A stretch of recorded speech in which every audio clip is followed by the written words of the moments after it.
જય સ્વામિનારાયણ મિત્રો. હવે આજે 12 કોમર્સની અંદર કુલ આપણે 4 પ્રકરણનો અભ્યાસ કરી ચૂક્યા છે મિત્રો. એટલે કે 4 પ્રકરણો પૂરા થઈ ગયા છે મિત્રો. હવે ચોથા પ્રકરણની અંદર છેલ્લા 2 પ્રશ્નો ટૂંકા છે મિત્રો. એ ખાલી તમે નોંધ કરી રાખો કે જે તમારે ચોપડાની અંદર લખવાના છે. બરાબર છે. હું પ્રશ્ન બોલું છું. પ્રશ્ન નંબર 1 છે કે ભારતમાં વેપારી બેંકોનું અસ્તિત્વ જણાવો. ભારતમાં વેપારી બેંકોનું અસ્તિત્વ જણાવો. આ એક ટૂંકો પ્રશ્ન છે. ત્યાર પછી પ્રશ્ન નંબર 2, બેંક શબ્દનો ઉદ્ભવ સી રીતે થયો છે તે સમજાવો. બેંક શબ્દનો ઉદ્ભવ સી રીતે થયો છે તે સમજાવો. આ 2 પ્રશ્નો થયા મિત્રો, જે 2 માર્ક્સના પ્રશ્નો છે. બરાબર છે મિત્રો, કે જે તમારે તમારા ચોપડાની અંદર ફક્ત લખવાના છે અને તૈયાર કરવાના છે. બરાબર, ક્લિયર મિત્રો? પહેલો પ્રશ્ન કીધો મેં, વેપારી બેંકોનું અસ્તિત્વ જણાવો. બીજો પ્રશ્ન હતો બેંક શબ્દનો ઉદ્ભવ સી રીતે થયો છે તે સમજાવો. બરાબર છે. આ 2 પ્રશ્નો છે કે જે તમારે ચોપડામાં લખવાના છે. આમ કરી આપણે કુલ 4 પ્રકરણનો અભ્યાસ પૂરો થઈ ગયો છે. હવે મિત્રો આજે 5મા પ્રકરણનો આપણે અભ્યાસ કરવાનો છે. 5મું પ્રકરણ છે ગરીબી.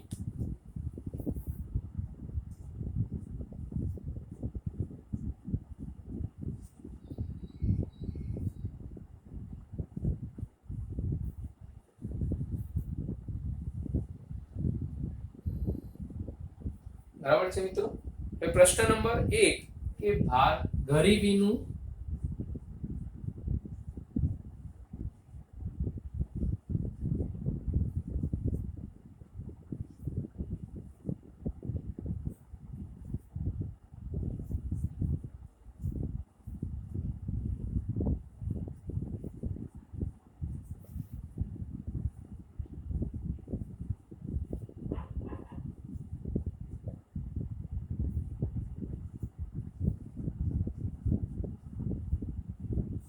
બરાબર છે મિત્રો, કે ગરીબીનું સ્વરૂપ અથવા ખ્યાલ સમજાવો. ખૂબ જ સરસ મસ્ત પ્રશ્ન છે. 5 માર્ક્સનો પ્રશ્ન પરીક્ષામાં ગઈ સાલ બોર્ડની એક્ઝામમાં પૂછાયો હતો. બરાબર છે. એટલે ખાસ મહત્વનો પ્રશ્ન થયો. ગરીબીનું સ્વરૂપ સમજાવો અથવા ગરીબીનું ખ્યાલ સમજાવો. તો ભારત દેશની અંદર ગરીબીનું સ્વરૂપ સરળતાથી સમજવું હોય તો તેને મુખ્યત્વે 2 સ્વરૂપો પાડવામાં આવેલા છે. કયા 2 સ્વરૂપો છે? એક, સાપેક્ષ ગરીબી,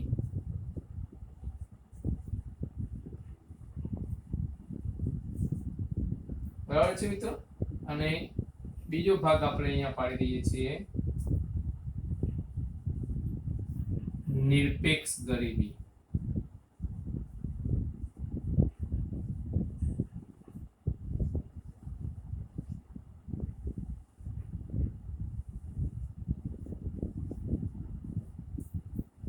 આ 2ના સ્વરૂપો છે.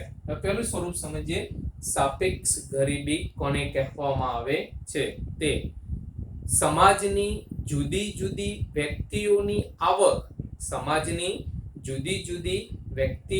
આવક, અને સમાજના જુદા જુદા વર્ગોની આવકની તુલનાને આધારે નક્કી કરવામાં આવતી ગરીબીને સાપેક્ષ ગરીબી કહે છે. સમાજના જુદી જુદી વ્યક્તિઓ કે પછી સમાજના જુદા જુદા વર્ગોની આવકની તુલના કરીને નક્કી કરવામાં આવતી ગરીબીને સાપેક્ષ ગરીબી કહેવામાં આવે છે. સાપેક્ષ ગરીબીનો ખ્યાલ આપણે સરળતાથી સમજવું હોય તો એક ઉદાહરણ દ્વારા સમજી શકાય છે. ઉદાહરણની અંદર 2 બાબતો લેવામાં આવેલી છે. વ્યક્તિઓ એટલે કે વ્યક્તિ અને વાર્ષિક આવક.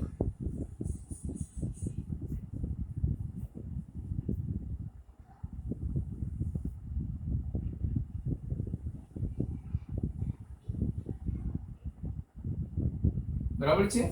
તો એ ચાર વ્યક્તિઓ લીધેલા છે A B C D। ચાર વ્યક્તિઓની વાર્ષિક આવક જુદી જુદી જોવા મળે છે।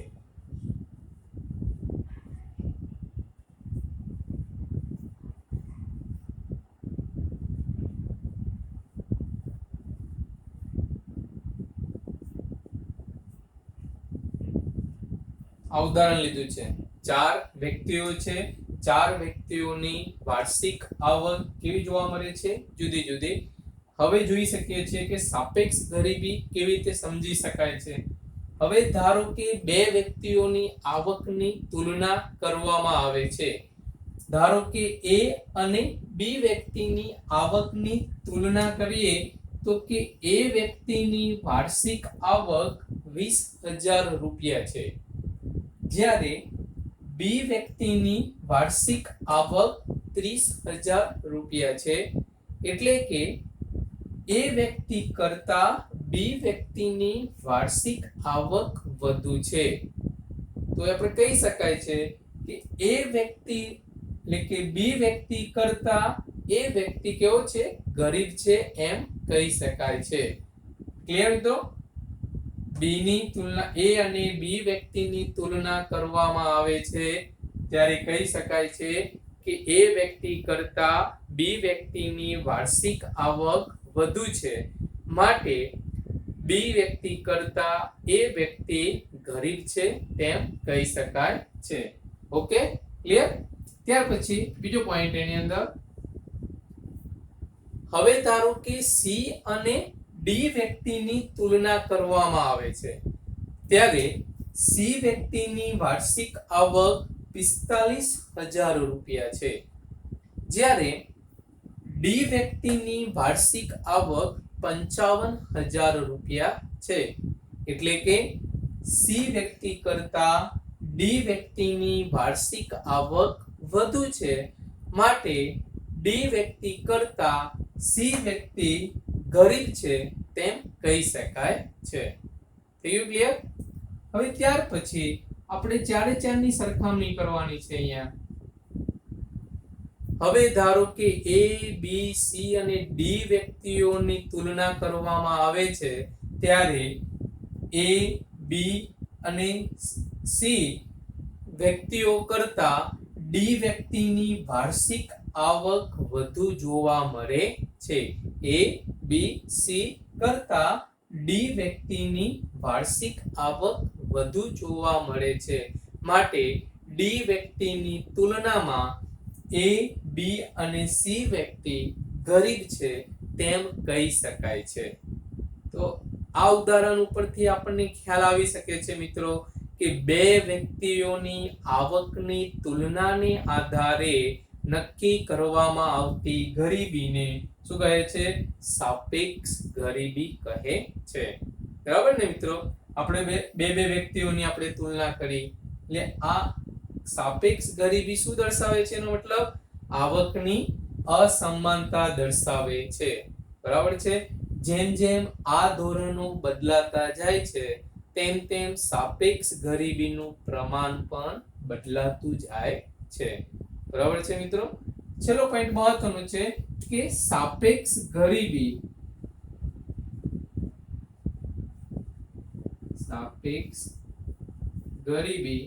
કે આવકની અસમાનતા માપવા માટે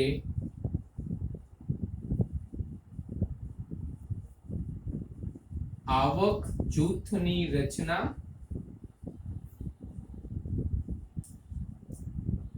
અને લોરેન્જ વક્ર પદ્ધતિનો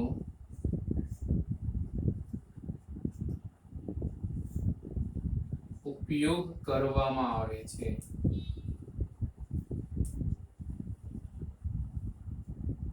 આ ખાસ અહીંયા લખવાનું છે મિત્રો કે આપણે જે એક વાક્યમાં આ પ્રશ્ન નો જવાબ અહીંયા મળી રહેશે તમને, જે પરીક્ષામાં પૂછી શકાય તેવો છે. કયો પ્રશ્ન?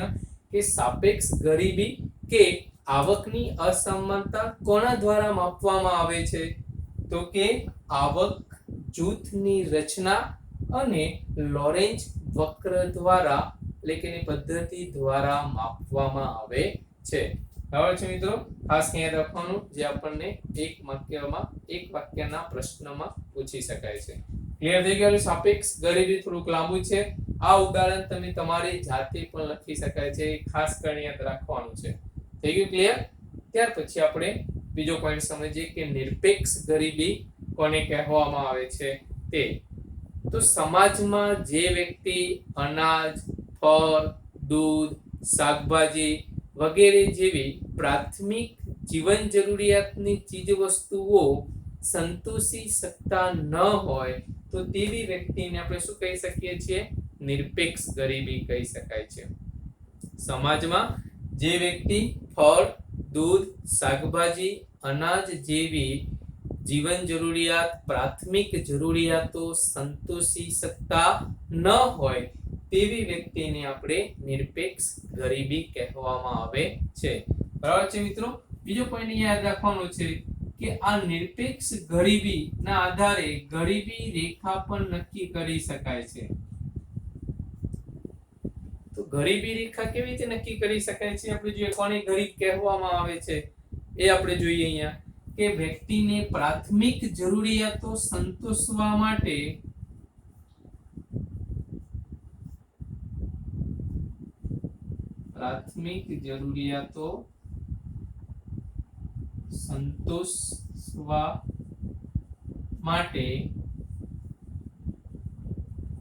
આવક કે ખર્ચ કરવો પડે છે. બરાબર? પ્રાથમિક જરૂરિયાતો સંતોષવા માટે વ્યક્તિને આવક કે ખર્ચ કરવો પડે છે, તેની એક લઘુત્તમ સપાટી નક્કી કરવામાં આવે છે.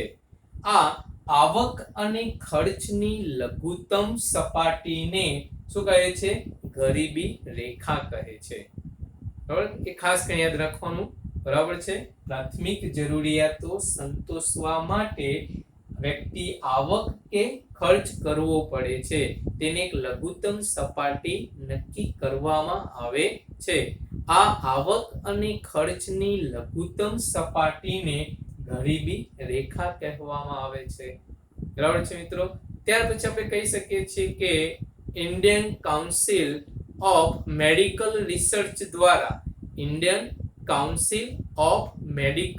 રિસર્ચ દ્વારા વ્યક્તિ દીઠ દૈનિક ગ્રામીણ વિસ્તારોમાં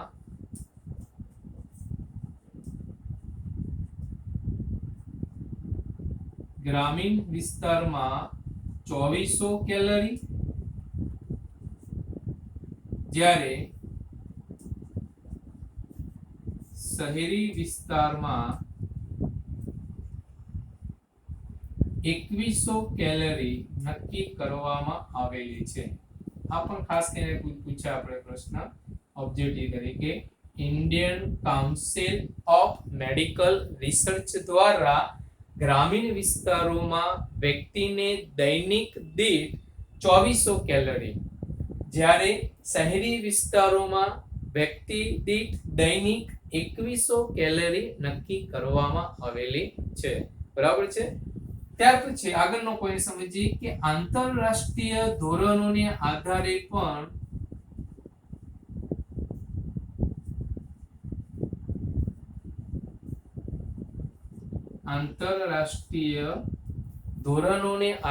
પણ ગરીબીનું પ્રમાણ નક્કી કરવામાં આવેલું છે.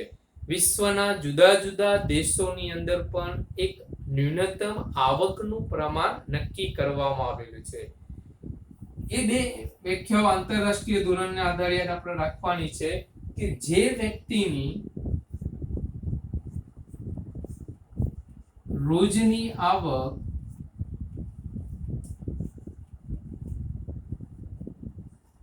$2 અમેરિકન કરતા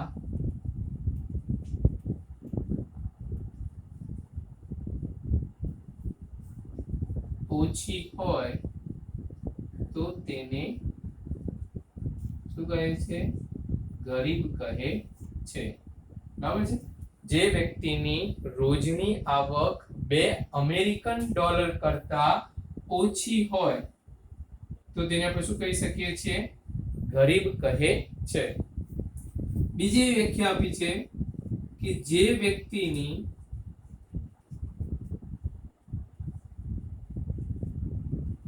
રોજની આવક $1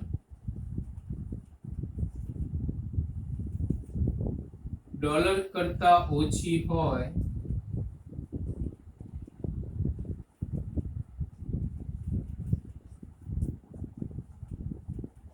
તો તેને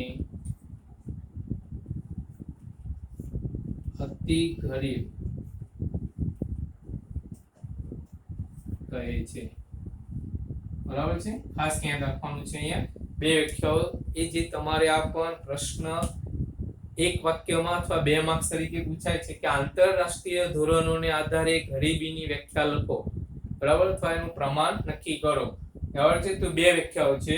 જે વ્યક્તિની રોજની આવક $2 કરતા ઓછી હોય તો તેને ગરીબ કહે છે. જે વ્યક્તિની રોજની આવક $1 કરતા ઓછી હોય તો તેને અતિ ગરીબ કહેવામાં આવે છે. બરાબર છે મિત્રો? થઈ ગઈ બે વસ્તુ અહીંયા, સાપેક્ષ ગરીબી અને નિરપેક્ષ ગરીબી. તો ભારત દેશ માટે સાપેક્ષ ગરીબીના ખ્યાલ કરતા નિરપેક્ષ ગરીબીનો ખ્યાલ વધુ ઉપયોગી છે. કેમ? કે સાપેક્ષ ગરીબીનો ખ્યાલ શું દર્શાવે છે? આવકની અસમાનતા દર્શાવે છે. જ્યારે નિરપેક્ષ ગરીબીનો ખ્યાલ શું દર્શાવે છે? જીવનની ગુણવત્તા દર્શાવે છે. બરાબર છે. ખાસ યાદ રાખવાનું. સાપેક્ષ ગરીબીનો ખ્યાલ આવકની અસમાનતા દર્શાવે છે, જ્યારે નિરપેક્ષ ગરીબીનો ખ્યાલ જીવનની ગુણવત્તા દર્શાવે છે. તો ભારત દેશ માટે કયો ખ્યાલ ઉપયોગી છે? તો કહી શકીએ છીએ કે સાપેક્ષ ગરીબીના ખ્યાલ કરતા નિરપેક્ષ ગરીબીનો ખ્યાલ વધુ ઉપયોગી છે. કારણ કે તો સાપેક્ષ ગરીબી એ આવકની અસમાનતા રજૂ કરે છે, જ્યારે નિરપેક્ષ ગરીબી એ જીવનની ગુણવત્તા દર્શાવે છે. થયું ક્લિયર આટલું? હવે ત્યાર પછી આપણે કહી શકીએ છીએ કે ભારતમાં નિરપેક્ષ ગરીબીનું પ્રમાણ કેટલું છે તે. તો એ મિત્રો આપણે થોડુંક સમજીએ હવે.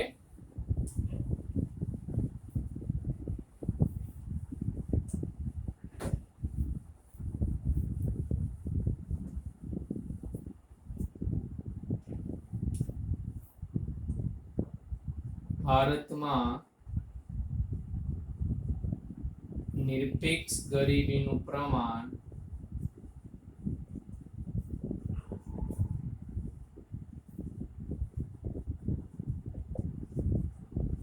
બરાબર છે. તો ભારત દેશમાં નિરપેક્ષ ગરીબીનું પ્રમાણ જોઈએ કે NSSO નેશનલ સેમ્પલ સર્વે ઓર્ગેનાઇઝેશન. બરાબર, ખાસ ધ્યાન રાખવાનું પૂરું નામ શું છે? NSSO નું પૂરું નામ નેશનલ સેમ્પલ સર્વે ઓર્ગેનાઇઝેશન ના 68મા રાઉન્ડની અંદર વ્યક્તિના સંયુક્ત કુલ ખર્ચના રીતે, બરાબર, કુલ ખર્ચના રીતે તેંડુલકર સમિતિમાં ભારતમાં નિરપેક્ષ ગરીબીનું પ્રમાણ દર્શાવેલું છે. બરાબર, કેટલું પ્રમાણ છે આપણે જોઈએ કે ભારતમાં ગરીબીનું પ્રમાણ. તો અહીંયા જોઈ શકીએ છીએ કે ગરીબી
એ જો મિત્રો કે ભારતમાં નિરપેક્ષ ગરીબીનું પ્રમાણ તમને આપેલું છે અહીંયા જુદા જુદા, બરાબર. તો આપણે જોઈ શકીએ છીએ કે ગ્રામ્ય ક્ષેત્રમાં 2004 અને 5 માં 41.8% લોકો ગરીબીનું પ્રમાણ ધરાવતા હતા, જે 2011 અને 12 માં ઘટીને 25.7% જેટલું થયું છે. જ્યારે શહેરી ક્ષેત્રે ગરીબીનું પ્રમાણ 25.7% જેટલું હતું, જે 2011 અને 12 માં ઘટીને 13.7% જેટલું રહેવા પામ્યું છે. સમગ્ર ભારતની વાત કરીએ છીએ તો સમગ્ર ભારતમાં નિરપેક્ષ ગરીબીનું પ્રમાણ કેટલું હતું, તો કે 2004 અને 5 માં 37.2% જેટલું હતું, જે 2011 અને 12 માં ઘટીને 21.9% જેટલું થયું છે મિત્રો, બરાબર છે. હવે આ જ પ્રમાણે રાજ્યવાર પણ નિરપેક્ષ ગરીબીનું પ્રમાણ દર્શાવેલું છે, બરાબર છે. માં જુદા જુદા રાજ્યોના નામ આપેલા છે આની અંદર, કે 10% થી ઓછા ગરીબ ધરાવતા, 10 થી 20%, 20 થી 30% અને 30 થી 40%, બરાબર છે મિત્રો. એમાં દરેક રાજ્યોના નામ તમારે અંદર આપેલા છે ચોપડીની અંદર, એક ઓઠો તમારે જોઈને લખવાનું છે. રાજ્યવાર નિરપેક્ષ ગરીબીનું પ્રમાણ, કે 10 થી ઓછા ટકા વાળા કેટલા રાજ્યો છે તેનું નામ લખવાનું છે. 10 થી 20%, 20 થી 30% અને 30 થી 40% રાજ્યોમાં નિરપેક્ષ ગરીબીનું પ્રમાણ કેટલું છે અને કયા કયા રાજ્યોનો સમાવેશ થાય છે તે એમાં દર્શાવેલો છે. ઓકે મિત્રો, ક્લિયર? ઓકે.